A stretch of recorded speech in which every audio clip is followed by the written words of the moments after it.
Magandang umaga po sa inyong lahat mga kababayan, sa ating mga kababayan abroad. Magandang araw po sa inyo. Kahapon ay tumistigo si NBI Director Attorney Melvin Matibag. Yung gist or kabuuan ng kanyang testimony can be summed up into two parts. So yung unang parte, sinabi niya na the threat, yung banta di umano ni Vice President Sara Duterte has transcended or has become a plan to kill Marcos and his chuchu.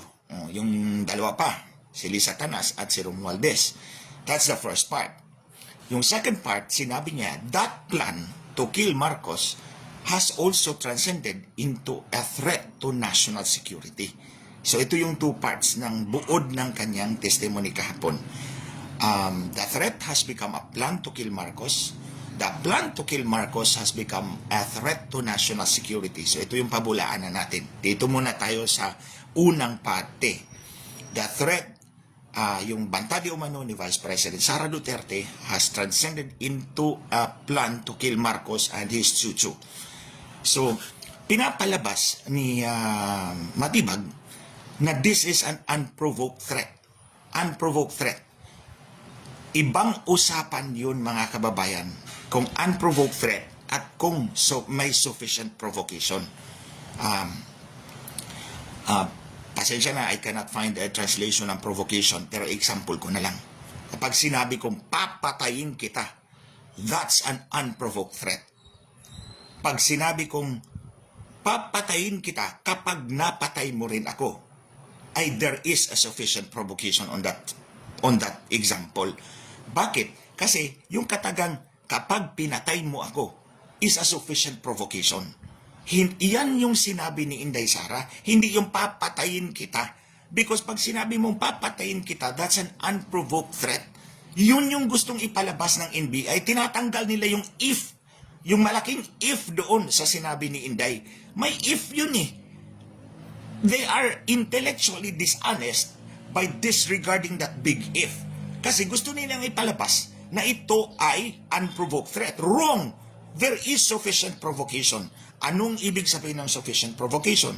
It is a legal concept wherein the victim, in this case si Marcos, yung unjust and improper conduct niya has caused a reasonable person to lose his self-control. So that's exactly what happened to Inday. Sinabi naman niya papatayin ko kayo kapag pinatay, in more or less, kapag pinatay ninyo ako. So, the sufficient provocation is not only immediate, it is also continuing. Ito yung Operation Romanov, nagpilit nilang binabaliktad against kay Inday. But then, huwag nating i-discount na she's the Vice President. Sila na mismo nagsabi meron siyang malawak na network. So may network siya para malaman yung threat sa kanya. And that is true. Totoo yun, may threat sa kanya. And yun yung nag-udyok sa kanya na magsabi noon. Pero pilit binubura yun ng NBI. Gusto niya palabas that this is an unprovoked threat. That's wrong in the first place. Now, yung sufficient provocation mga kababayan, it can be considered a mitigating circumstance under Article 13, Paragraph 4 of the Revised Penal Code. Kung may mitigating circumstance, walang aggravating nagpapalala, mitigating nagpapababa. So, example, yung penalty is prison correctional. Para po sa inyong kalaman, yung sentensya, may tatlong term yan. Minimum term, medium term, maximum term. So, kapag except for indivisible penalties, death, reclusion perpetua, indivisible yan. So, hindi siya divided into 3 terms. Prison correctional is an example, divided into 3 terms. Minimum, medium, maximum. Kapag walang mitigating, kapag walang aggravating, doon ka sa medium. Kapag may mitigating, like sufficient provocation, napatunayan mo, mitigating yan. So, bawas yan sa penalty. So, minimum ka lang. Example, prison correctional. May duration yan. 6 months and 1 day to 6 years. I-divide mo yan into 3. So, the minimum term is 6 months and 1 day to 2 years and 4 months. So, yung medium, 2 years and 4 months and 1 day to 4 years. Yung maximum, 4 years and 1 day to 6 years. So, ganyan yung pag-divide ng penalty. So, pag walang aggravating, walang mitigating, medium ka. So, compression correctional, that would be 2 years, 4 months and 1 day to 4 years. Yun yung sentensya mo under the indeterminate sentence law. So, example, napatunayan mo yung sufficient provocation, ibababa yung penalty mo 6 months and 1 day ka na lang to 2 years and 4 months. So that's an example. On the other hand, it is considered a justifying circumstance under Article 11, Paragraph 1, self-defense. So kung ako yung nag-self-defense, dapat wala akong sufficient provocation doon sa biktima. Hindi ko siya prinuvoke. Kasi kung prinuvoke mo, walang self-defense yan. Pero kung walang sufficient provocation on the part of the person defending himself, you're completely free of criminal liability. So yan yung kalagahan ng sufficient provocation. Ilagay natin yan sa kalagayan ni Inday Sara. So, pilit nila, pinapalabas na, this is an unprovoked threat. Wrong. There is sufficient provocation, yung Operation Romanov. So, after that, dito tayo sa word na plan. Kasi yun yung sinabi ni Matibag. It has become a plan. Okay. What is the definition of plan? It is a detailed scheme, method, or methodology that is or an arranged set of steps. Arranged, ha?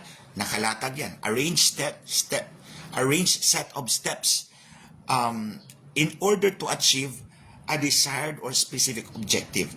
So, kung detailed scheme yan, in BI kayo, napatunayan nyo ba yung mga detailed steps na ginawa ni Vice President Sara Duterte para maging plano to kill Marcos? Unang tanong, anong methodology of killing? Alam nyo ba? Hindi. Wala silang diniscuss about how the killing should be carried out. So hindi yan step-by-step plan. Walang plano yan. Hindi plano yan kasi hindi nyo napatunayan kung ano yung methodology of killing, paano papatayin si Marcos and his chucho. O pangalawa, this is very important, who's going to kill them? O ito, paulit-ulit na tinanong sa kanya, sinong papatay? Sinong kinontrata? May nasagot bang hindi? Wala. O, anong sabi ni Matibag? This is an ongoing investigation. We have persons of interest. O sino yung persons of interest? Ay, may confidentiality, hindi po pwede. Alam nyo, i-relate ko to sa experience ko as yung prosecuting attorney doon sa 8 pulis na napakulong ko ng habang buhay noong March. Itong March lang. 8 pulis yun, ha? Hindi biro magpakulong ng 1 pulis, let alone 8. Yung team leader ng mga pulis, sinalang sa witness stand. So pinakita ko sa kanya, pina-flash ko sa screen, tulad ng dyan sa hearing. Pina-flash ko sa screen. Ito yung coordination form na ginamit ninyo doon sa pagpatay kay Richard Santillan para merong legitimacy yung operation.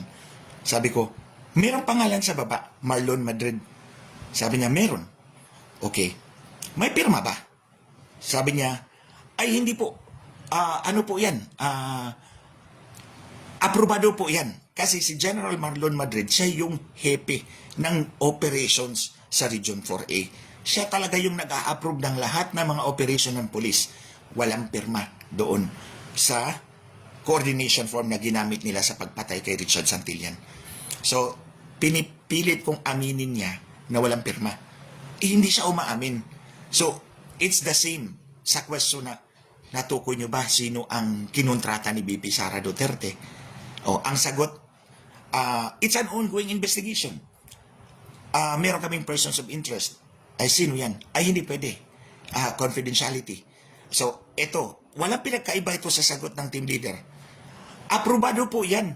Kasi dumaan yan sa proseso, umabot yan doon sa office. Paulit-ulit kong tinatanong, may pirma ba? Wala. Ay ayaw talaga umamin. Yung question na may pirma ba is similar to the question of natukoy nyo ba sino yung kinontrata ni BP? Paulit na umiiwas. So finally sabi ko, yes or no? May pirma o wala? Sabi niya, wala po. Di paglabas ng desisyon ng korte, kinote ni judge yung question ko. At the end, may pirma ba o wala? Wala, sabi niya. Di sabi ng korte, di wala ngang justification yung pagpatay kay Richard kasi yung coordination form was not approved. It's the same story. Natukoy nyo ba yung taong kinontrata ni Inday? Wala. Oh, puro lulusot lang. Ongoing investigation, confidentiality tungkol sa persons of interest.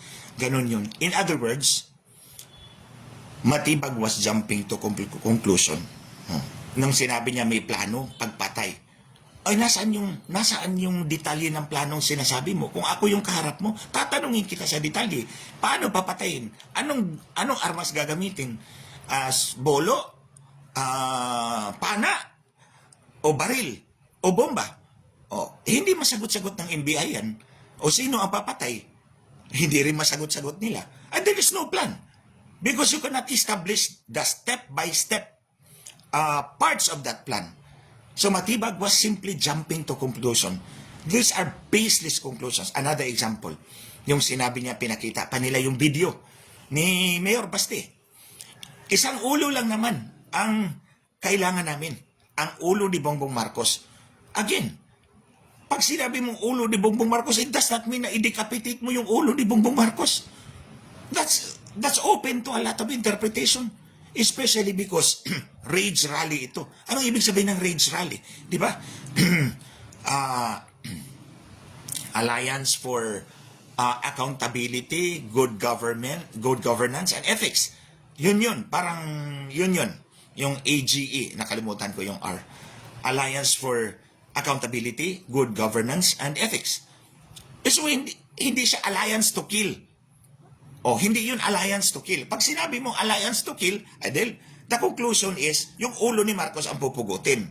Pero pag sinabi mo good governance, ethics, accountability, papanagutin mo si Marcos, isa lang ang gusto nilang papanagutin si Marcos, that's another interpretation. But it does not necessarily mean na pupugutin ang ulo ni Marcos. That is jumping to conclusion, concluding without basis, concluding without evidence. That's exactly what Matibag is showing us. Now, punta tayo sa pangalawang parte. Yung sinabi niyang the plan has become a threat to national security. Ang resulta, kaguluhan, legalig, destabilization of the government. Tapos, nag-cite siya ng specific standards na galing daw sa Secret Service. Alam naman natin yung Secret Service sa Amerika. So, ito yung standards. Bumuo sila ng special task force, di ba? Ang dami pang member na hanggang ngayon hindi matukoy-tukoy yung taong sinabi ni Inday dahil wala, hindi totoo. Yun lang yun eh. Kung wala kayong matukoy, wala kayong ma-pinpoint beyond persons of interest, ibig sabihin, wala. Imagine, ang dami yung division nilagay. NCR Division, Cybercrime Division, Office of Transnational Crime Division, Technical Intelligence Division, Digital Forensic Laboratory. Halos lahat, buong NBI na yata, ginawang special task force. From April to today, walang natukoy ni isang tao. It's because it does not exist. It only exists in their imagination. Pinipilit nila na punta tayo sa standards. Yung 5 standards na sinabi niya. Una, pattern of violence. Pangalawa, gravity or seriousness of the threat. Pangatlo, identity of the perpetrator. Pang-apat, capacity of the perpetrator. Pang-5, motive or intent. Isa-isahin natin yan quickly. Pattern of violence. Anong pinakita niya? Yung binugbog ni Inday, yung sheriff. Okay, sige, conceded. Meron kang patunay dyan. Isa, check. Pangalawa, binasa niya yung testimony affidavit ni Las Cañas. Especially yung Vice President is one of the architects of Tokhang. Huwag na lang barilin, kidnapin na lang, ilibing sa quarry. Yun yung buod ng kanyang testimony. Ang tanong, tinanong niyo ba si Las Cañas about this? Walang patunay na tinawag nila si Las Cañas, tinanong nila, patunayan mo, nangyari ito. In other words, hearsay, chismis. Hindi nga nila prinudo si Las Cañas eh. Hindi naman tama yung sinabi ng defense. Hindi naman siyang sumulat din eh, si Las Cañas eh. In other words, chismis. Sabi-sabi. Imagine NBI director ka, tapos yun yung ebidensya mo. Now, tulad na ng sinabi ko, isa lang ang napatunayan niya. 2 nga lang yung inoffer eh. Dalawa, it's not a pattern. It's isolated case. Lalo pa, isa lang ang napatunayan mo, yung pagbugbog lang kasi may video. Isa lang, yun lang pagsuntok ni Inday. And it's not even so violent enough. So isa lang napatunayan mo, that's not a pattern. In other words, yung pattern of violence was never proven. Isa lang yung ebidensya niya kasi yung pangalawa, hearsay. Chismis lang. Hindi nga nila inimbestiga eh. Hindi nga nila tinawag. It's not proven. Pangalawa, gravity, seriousness of the threat. Concede natin, serious yung threat. Kasi against the president, against the speaker, two heads of institutions of government. Yung the other part, yung sinabi niya, na ayon sa aming counterparts, foreign counterparts, obviously tinanong daw nila, kung, ito yung mabigat, kung sa aming jurisdiction yan, nakulong na yan, naditini na yan, natanggal pa yan as Vice President. Again, hearsay, mga kababayan, chismis. Hindi mo prinudos yung taong nagsabi eh. Sinabi lang ni Matibag, sinabi niya. Chismis, sinabi niya. Sinabi ni foreign counterpart. Hindi mo prinudos. Hindi mo prinudos si foreign counterpart para sabihin niya na kung sa amin yan, nakulong na yan, natanggal na yan. Ikaw lang nagsabi na sinabi niya. Again, that's hearsay. In other words, it's not proven. Pangatlo, sige, concede natin, identity of the perpetrator, andyan si Inday. Capacity, sige, i-concede natin. May capacity, as much as Marcos also has a capacity to kill. Panglima, ito yung pinakamabigat, motive, intent. Dahil daw, kapag natanggal si Marcos, natanggal ang ulo ni Marcos, matatanggal talaga yan. Kasi, baka one day, ma-overdose ng cocaine. Ayon kay Amy Marcos, ha? Okay. Motive, intent, dahil si Inday is the constitutional successor. Kapag natanggal ang ulo ni Marcos, siya ang papalit. Direct beneficiary. Again, wrong. Mali. Ito yung patunay, mga kababayan. Ilang beses na nagrally kami, maisog. Ilang beses na nagrally si UPI, United People's Initiative. Ilang beses na nagrally ang mga kapatid natin sa INC. Nandun ba si Sara? Nagsalita ba si Sara? Nagpakita ba si Inday? Hindi. Hindi siya sumali sa mga rally na yan. Out of delicadeza. Because she stands to directly benefit if Marcos steps down. Yun yung patunay na wala siyang motibo, wala siyang intent na tanggalin si Marcos, maliban na lang as a deterrence, tulad na ng sinabi ko dati. It is an effective deterrence. Papatayin mo ako, papatayin din kita. And that's an example. Buhay ko rin ang iyon example ko niyan. Nung kalaban ko yung 3 chief PNP, tas 4 na general, 20 pulis, 9 na colonel, 2 major, 2 captain. Ang dami nilang baril. Wala akong baril. Meron ako, may tang, may intellect. Di kung papatayin niyo ako, patay din kayo. Sabi ko nga, 240 ang abogado nila sa PNP. Ni walang isa nagkaso sa akin. That was uttered as an effective deterrence. And in fact, buhay si Inday. So, in other words, wala siyang motive, wala siyang intent na tanggalin si Marcos because otherwise, kung meron pa, nandun siya sa rally ng INC, nandun siya sa rally ng UPI, nandun siya sa rally namin sa Maisog. That's the biggest proof I can offer you, mga kababayan. Wala siyang kanyang motibo, wala siyang kanyang intent. Now, out of the 5 standards ng Secret Service, sabi ni Matibag, Secret Service to, pattern of violence was never proven. Gravity or seriousness of the threat, hearsay din yung pinakita niya, lalo lang yung pinakamabigat. Identity, sige sa kanila. Capacity, sige sa kanila. Motive, wala din. In short, hindi na patunayan ni Matibag. And this is not the time, the only time that Matibag is proven wrong. Diba sumulat siya ng article, yung Bartenelas Public Trust Crumbles, na kinonfront siya ng defense? Ang patunay dyan na mali siya, he was once proven wrong, mga kababayan. Mali siya. Because ngayon, tumaas pa yung trust rating ni Inday at 57%. And then sabi niya, hindi mo naman mapagkatiwalaan yung survey. Hindi mo mapagkatiwalaan isang survey. Pero kung 3, consistent, negative 21, negative 7, negative 11 si Marcos, and then si Inday is either nag-maintain o tumataas, that's credible already. 3 na yan, 4 na yan. So, again, mga kababayan, Matibag was proven wrong once. And it is not difficult to prove him wrong again today, kahapon. And today, kasi meron pa yata siyang cross-examination. Then, finally, bago tayo matapos, ito yung sinabi niya. Kapansin-pansin ang pagtaas ng antas ng kaguluhan sa bansa, lalong-lalo na sa social media. Ito din, tinay-up niya dun, kinonect niya dun sa sinabi ni Vice President Sara Duterte. No, again, wrong, Director Matibag. That is a manifestation of the public's anger against Marcos. Yung chatter sa social media, naggalit na kay Marcos, hindi yan ibig sabihin na sumunod sila sa sinabi ni Inday Sara. Napapatayin kita kapag pinatay mo ako. They were not emboldened by the Vice President. They were emboldened by their own conviction for the future of their country. Kasi nakita nila kung paano tayo pinamahalaan itong mag-asawang Marcos. O, maleta lang ang mahalaga sa kanila.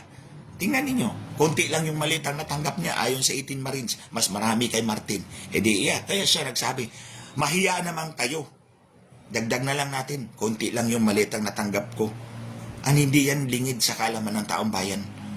Kaya, itong pagtaas ng antas ng kaguluhan or social media chatter about Marcos, that's a manifestation of the public's anger as backed up at pinapatunayan ng survey. Negative 21, negative 11, negative 7, yung trust rating. Walang tiwala ang taong bayan sa kanya. Sobrang baho ni Mr. Marcos. He's not acceptable to the people anymore. Consistent yung survey, which is evidence na ito yun. Galit ng tao yan. Hindi dahil sumunod yung tao kay Inday. Hindi dahil na-embolden yung tao kay Inday. That is a reflection of the high level of public distrust on Mr. Marcos. So with that, I rest my case, mga kababayan. Yun yung gusto kong ipaabot sa inyo. Walang plano to kill Marcos. At hindi national security threat. Yung sinasabi niyang plano. In the first place, wala kang plano eh. Hindi napatunayan ni Matibag yun. Yung standards na sinabi niya ng Secret Service was never proven. It's just a figment of his imagination. So that's it, mga kababayan. Hanggang sa susunod, pabantayan natin yung mga iba pa mga testigo kung anong pagsasabi at titibagin natin as much as we can. So magandang umaga po sa inyong lahat. Keep safe. Until next time. Maraming salamat po.